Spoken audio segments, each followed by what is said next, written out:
Eczema, मस्से और फोड़े फुंसिया ये कुछ चीजें हैं जो हमारी त्वचा को नुकसान पहुंचाती है या ये एक तरीके से आम त्वचा रोग है। स्किन जो है वो हमें कई तरीके के बैक्टीरिया वायरस से प्रोटेक्ट करती है, हमारी रक्षा करती है, हमारे शरीर के तापमान को नियंत्रित करने में, उसे कंट्रोल करने में भी इसका काफी अहम रोल होता है। जो स्किन होती है वो हमारे शरीर का एक बहुत बड़ा अंग होता है और लगभग इसका वजन 3.6 किलोग्राम तक होता है। और अगर इसकी सतह के क्षेत्रफल की बात की जाए तो 2 वर्ग मीटर तक इसका क्षेत्रफल भी होता है। त्वचा एक तरीके से इंसुलेटिंग का काम करती है, एक तरीके से शील्ड का काम करती है, एक तरीके से वाटरप्रूफ का काम करती है, जो हमें हानिकारक रसायनों से, हानिकारक केमिकल से, सूर्य की पराबैंगनी किरणों से, बहुत ज्यादा हीट से और इन सभी चीजों से, धूल प्रदूषण, मिट्टी से हमें बचाकर रखने का काम करती है।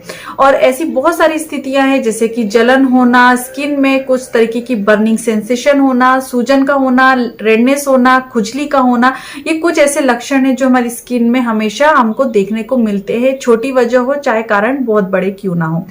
त्वचा की स्थितियों में बहुत सारा कुछ आ जाता है जैसे जलन होना, एलर्जी होना, अगर हमारी प्रतिरक्षा प्रणाली ठीक तरीके से काम नहीं कर रही है तो भी हमारी स्किन जो है वो अफेक्टेड हो सकती है। प्रतिरक्षा प्रणाली के कारण भी हमें कई सारी स्किन प्रॉब्लम को देखने को मिल जाती है। और त्वचा की अगर लक्षणों की बात करें या त्वचा में अगर किसी तरीके के कोई रोग हो जा रहे हैं तो उसमें होता है फोड़े होना, छाले पड़ना, चकते होना, धक्के पड़ना, मस्से का निकलना, शुष्क त्वचा, बहुत ज्यादा ड्राइनेस होना जिसपे खरोच लगना या खुजली होना, जलन होना, पैचेस बनना, मवाद भरे हुए फोड़े बनना जिसे हम पस्ट्यूल्स कहते हैं जिसमें मवाद भरा हुआ होता है, वेसिकल्स बनना, पिंपल्स का होना, ब्लैक डिस्कलरेशन का होना। तो ये सारी चीजें होती हैं जिसमें कि एलर्जी के कारण हो सकता है, आनुवंशिक, जैसे मैंने बताया आनुवंशिक जेनेटिक के कारण हो सकता है, या कोई किसी तरीके का इन्फेक्शन, संक्रमण हो सकता है, प्रतिरक्षा प्रणाली की कमजोरी की वजह से हो सकता है, और कभी कभी आहार और तनाव भी इसमें शामिल होता है जब हमारी त्वचा जो है वो हैम्पर हो रही है या हमारी त्वचा से संबंधित कोई रोग हमें देखने को मिल जाते हैं। तो आज की इस वीडियो में हम इसी बारे में बात करने वाले हैं। डॉक्टर रेकवे की एक होम्योपैथी ड्रॉप के बारे में हम बात करने वाले हैं जो स्किन से संबंधित मैक्सिमम प्रॉब्लम को कवर करने का काम करती है और ये मेडिसिन जो है काफी ज्यादा बेनिफिशियल होती है। तो इस वीडियो को समझने के लिए कि आज हम किस बारे में बात कर रहे हैं, इसके लिए आपको इस वीडियो को एंड तक जरूर देखना है। अगर आप मेरी इस वीडियो को पहली बार देख रहे हैं तो जल्दी से सब्सक्राइब कर दीजिए और साथ ही साथ बेल आइकन को जरूर प्रेस करिए ताकि आपको मेरी हर वीडियो का नोटिफिकेशन मिल सके और आप मेरी हेल्थ रिलेटेड वीडियो का लाभ उठा सके। तो चलिए इस वीडियो को हम शुरू करते हैं। तो फ्रेंड्स, आज की इस वीडियो में मैं बात करने वाली हूँ R21 के बारे में, R20 तक की होम्योपैथी मेडिसिन या होम्योपैथिक ड्रॉप के बारे में। डॉक्टर रेकवे की ड्रॉप के बारे में ऑलरेडी मेरी वीडियोस जो हैं वो आ चुकी हैं। आप प्लेलिस्ट में डॉक्टर रेकवे की मेडिसिन के प्लेलिस्ट में जाके आप उस मेडिसिन को देख सकते हैं, उनके उपयोग को जान सकते हैं।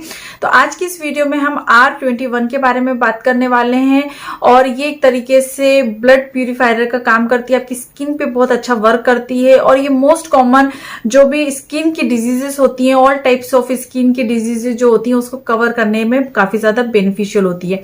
और ये मेडिसिन बहुत ही बढ़िया बढ़िया होम्योपैथी हर्ब से मिलकर या उसको बहुत अच्छे तरीके से ब्लेंड करके कॉम्बिनेशन में ये मेडिसिन को तैयार किया गया है।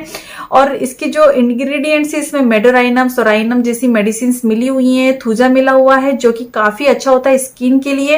ये आपकी क्रोनिक एक्जिमा में भी काफी ज्यादा बेनिफिशियल होता है। ये ब्लिस्टर अगर पड़ गए हैं, आपकी रफ स्किन है, बहुत ज्यादा ब्लेमिशेस हैं, तो वहां पर भी अच्छी तरीके से एक्ट करती है। साथ ही साथ ये आपकी ये जो मेडिसिन है ये इंडिकेटेड होती है आपकी रिएक्टिविटी को इंक्रीज करने के लिए काफी ज्यादा बेनिफिशियल होती है।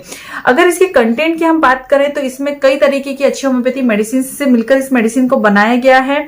जैसे इसमें मेडोराइनम को मिलाया गया है, थूजा इसमें मिली हुई है, सोराइनम मिला हुआ और वैक्सीनम इसमें मिला हुआ है। अगर हम बात करें मेजोराइनम की तो ये मेडिसिन जो है वो एक तरीके से जहां पे आपको डिफ्यूज इचिंग हो रही होती है तो वहां पर ये काफी ज्यादा बेनिफिशियल होती है। अगर आपको रेडनेस है या फिर वार्ड्स है जो कि एक ग्रोथ होती है स्किन में, जो कॉलीफ्लावर लाइक ग्रोथ हो रही है या फिर कुछ स्किन एक जगह पे जमा हो रही है जो कि एक वायरस के इन्फेक्शन की वजह से होता है, तो वो वार्ड्स अगर है तो वहां पर भी बेनिफिशियल मेडिसिन होती है।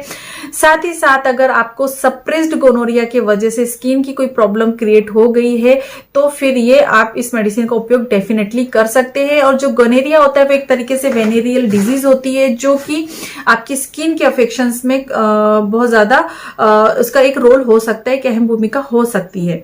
अगली जो होम्योपैथी मेडिसिन है वो है सोराइनम, और ये जो मेडिसिन है ये आपके ग्लैंडुलर और लिम्फेटिक सिस्टम पर एक्ट करती है। तो जहां कहीं पर भी कोई लिम्फेटिक सिस्टम आपका हैम्पर्ड हो रहा है या ग्लैंड से आपकी कोई वहां पर अगर वहां पर किसी तरीके की प्रॉब्लम हो रही है तो ये मेडिसिन काफी ज्यादा अच्छी होती है। ये आपके नोड्यूल्स को ट्रीट करने में हेल्पफुल होती है। एक वेसाइकल्स जिसमें कि स्मॉल फ्लूइड मिला हुआ होता है उसे हम वेसाइकल्स कहते हैं, जो आपकी स्किन पर आ जाते हैं तो उसे भी ठीक करने में हेल्पफुल है। पस्यूल्स जिसमें कि पस भरा हुआ है, ऐसा कोई ब्लिस्टर है जिसमें पस भरा हुआ है तो उसे भी ठीक करने में हेल्पफुल होती है। और ये आपकी जो फिजिकल वीकनेस होती है, जो डेबिलिटी होती है या कोई ऑफेंसिव डिस्चार्जेस हो रहे हैं तो उसे भी क्योर करने में हेल्पफुल होती है। इसके अलावा जो अगली होम्योपैथी मेडिसिन इसमें मिली हुई है वो है वैक्सीनम, और ये ऑलमोस्ट जितनी भी स्किन की प्रॉब्लम्स होती हैं इंक्लूडिंग स्मॉल पॉक्स अगर है तो उसको, या फिर न्यूरोलजिया है जो इंटरमिटेड नर्व पेन आपको अक्सर हो जाते हैं बॉडी में, उससे भी कवर करती है। स्किन इरप्शंस में और जनरल डिस्क्रेसिया जो होती है, जैसे कि आपका ब्लड में अगर प्यूरिफाई नहीं है, कोई ब्लड से रिलेटेड कोई डिस्क्रेसिया है या डिसऑर्डर है तो उसे भी कवर करने में हेल्पफुल होती है। और आखिरी में जो होम्योपैथी मेडिसिन इसमें मिली हुई है वो है थूजा, और ये ओवर सेंसिटिव पीपल पे काफी ज्यादा वर्क करती है। पेनफुल स्किन अफेक्शंस हो जो कि टच से इसकी प्रॉब्लम बढ़ जाती है, साथ ही साथ यहाँ पे फॉर्मिकेशंस होता है, ऐसे सेंसेशंस होते हैं जैसे कि आपकी ऑल ओवर बॉडी में कोई इंसेक्ट जो है वो चल रहे हैं या क्रॉलिंग कर रहे हैं। बर्निंग होती है, इचिंग बहुत ज्यादा होती है, तो ये मेडिसिन काफी अच्छी होती है। और मेरी बहुत सारी वीडियोज में मैंने आपको बताया है कि थूजा वार्ड्स के लिए एक वंडरफुल होम्योपैथी मेडिसिन है। वार्ड्स के लिए ये मेडिसिन का उपयोग डेफिनेटली आप कर सकते हैं। पोटेंटाइज फॉर्म में कर सकते हैं, डाइल्यूशन में कर सकते हैं, आप इसकी टेबलेट फॉर्म में भी ले सकते हैं, मदर टिंचर फॉर्म में भी आप अप्लाई कर सकते हैं। इसकी ट्यूब्स भी और क्रीम भी, लोशंस, ऑइंटमेंट भी बहुत ज्यादा अच्छे होते हैं मतलब वार्ड्स के केसेस में। साथ ही साथ वेट एक्जिमा में, स्पेशली जो आपकी स्कैल्प में होता है, जो फेस में होता है एक्जिमा, जो कि वेट होता है, उसमें ये काफी ज्यादा बेनिफिशियल होम्योपैथी मेडिसिन होती है। तो ये थी छोटी सी जानकारी, छोटे से इंडिकेशंस। ओवरऑल आपकी स्किन की मैक्सिमम प्रॉब्लम को कवर करने के लिए काफी ज्यादा अच्छी होम्योपैथी मेडिसिन है। और क्रोनिक एक्जिमा के कंडीशन में भी इसका उपयोग किया जाता है, और अफेक्शन ऑफ द ब्लड या स्किन के कंडीशन में इसके इंडिकेशंस होते हैं। और इस ड्रॉप को रिकॉन्स्टिट्यूएंट ड्रॉप के नाम से भी जाना जाता है। लेने की विधि की अगर बात करें तो जब भी कभी इस तरीके की प्रॉब्लम हो रही है तो 15 ईयर से जो छोटे के बच्चों में अगर प्रॉब्लम हो रही है तो इसकी 7 to 10 drop 1/4 half cup of water में मिलाकर आपको दिन में 2 या 3 बार बच्चे को देनी है। और जब भी आप ये मेडिसिन दे रहे हैं तो 2 साल से ऊपर के बच्चों को दे सकते हैं, उससे कम के बच्चों को आपको ठीक से चेकअप करा के ही कोई मेडिसिन देनी चाहिए। और एडल्ट डोज अगर बात करें तो 15 से 20 ड्रॉप 1/4 कप ऑफ वाटर में मिलाकर आपको दिन में 3 बार इसका सेवन करना है। और इसको आपको लॉन्गर पीरियड ऑफ टाइम के लिए लेना है, यानी कि आपने एक बोतल ले ली तो आप हो गया, क्योंकि 22 ml बोतल होती है, 22 ml ही सिर्फ इसमें कंटेंट होता है, उतने में क्या ही ठीक होगा। तो उसके लिए आपको कम से कम 1 महीने आपको टाइम देना होगा। 1 महीने लेने के बाद अगर आपको आराम लगता है तो आप इसे और कंटिन्यू कर सकते हैं। मेडिसिन को आप बिफोर मील ले सकते हैं, आधे घंटे पहले आपको खाना खाने से पहले लेना, आधे घंटे बाद आप इस मेडिसिन को ले सकते हैं, है ना। तो थोड़ा सा खाना और कुछ पीते या कुछ ले रहे हैं तो उसके बीच में गैप रख के ही आपको इस मेडिसिन को लेना है। किसी भी होम्योपैथी शॉप पे या स्टोर में ये अवेलेबल होती है। और प्राइस के बारे में बोलूं तो 250 तक की इसकी प्राइस होती है, उससे कम में या उस लगभग इतने प्राइस में आपको ये मेडिसिन जो है किसी भी होम्योपैथी शॉप में अवेलेबल हो जाती है। साथ ही साथ आप ऑनलाइन भी इसको परचेस कर सकते हैं।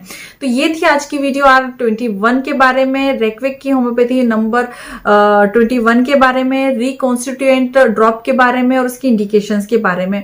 तो होपफुली आपको आज की वीडियो पसंद आई होगी। यदि अच्छी लगी है तो जल्दी से लाइक करिए, शेयर करिए, कमेंट करके आप मुझसे किसी भी बारे में पूछ सकते हैं। पेड कंसल्टेंसी के लिए नीचे मेरा व्हाट्सएप नंबर दिया गया है। अगर आप पेड कंसल्टेंसी चाहते हैं तो आप उस व्हाट्सएप नंबर पे मुझे मैसेज कर सकते हैं और मैं आपको फिर सारी इंफॉर्मेशन उसमें दूंगी कि आपको किस तरीके से ऑनलाइन ट्रीटमेंट या अपॉइंटमेंट लेना है। तो चलिए इसके बाद मिलेंगे नेक्स्ट वीडियो में, तब तक के लिए बाय बाय, अपना ध्यान रखिए, खुश रहिए, धन्यवाद।